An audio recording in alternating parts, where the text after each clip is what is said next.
What is finite clutter? That is a great question. I'm Angela Brown, and this is Ask a House Cleaner. This is a show where you get to ask a house cleaning question, and I get to help you find an answer. Now, I'm a professional house cleaner. I have been for about 30 years.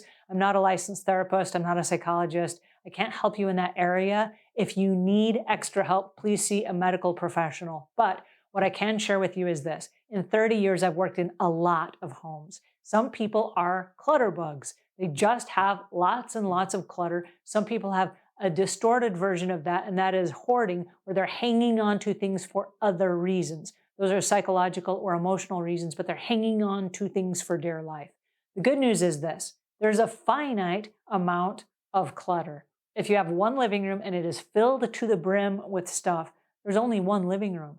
And when it's clean, it's clean. Yes, you can bring more stuff in and you can fill it back up, but you only have one living room and you only have one kitchen and you only have 3 bathrooms and 5 bedrooms or whatever the layout of your house is, okay? So there's a finite amount of clutter in every home. And I've talked with people that have been cleaning their home and their clutter for 50 years. And they're like, oh, it's just so overwhelming because I have all this clutter and all this stuff I can't get rid of. But the good news is this, and nobody ever told them there's a finite amount of clutter. So there's only so much clutter that will fit in your house. How long does it take to go through that stuff?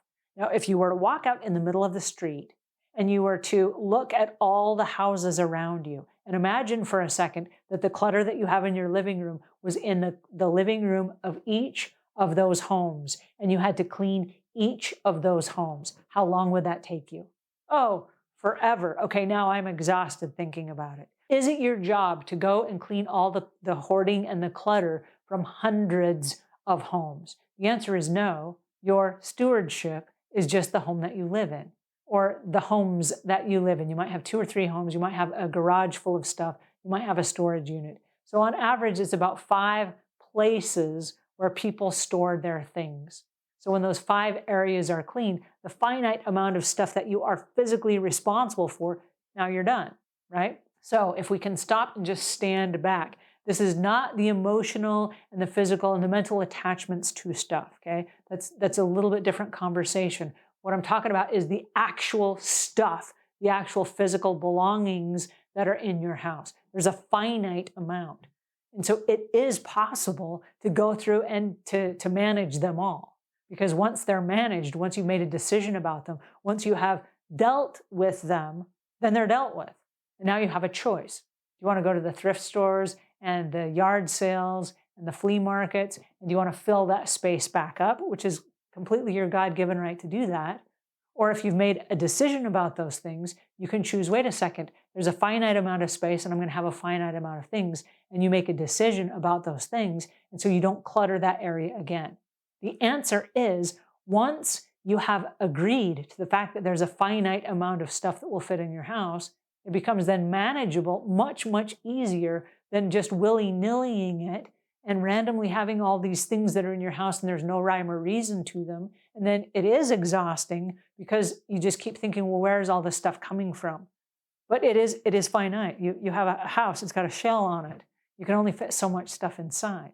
And so if your one responsibility is just your house and not all of the houses in the neighborhood, it gives you permission to remove that huge burden of, oh, I got to do it all.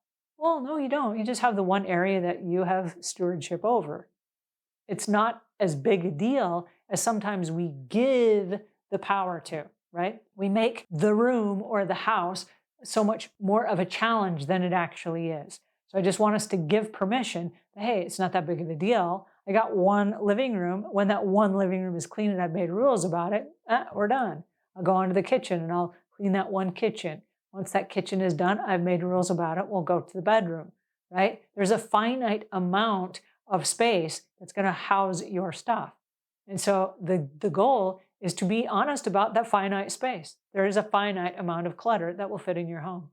All right, that's it for today. If you have questions or comments, those go in the links below. If you want to join us on our journey through stuff, come join us at Hoarding World. It's a Facebook group where you can leave before and after pictures. It's a great support group. You do not have to be a hoarder to participate, but we would love you to come and join us. And until we meet again, leave the world a cleaner place than when you found it.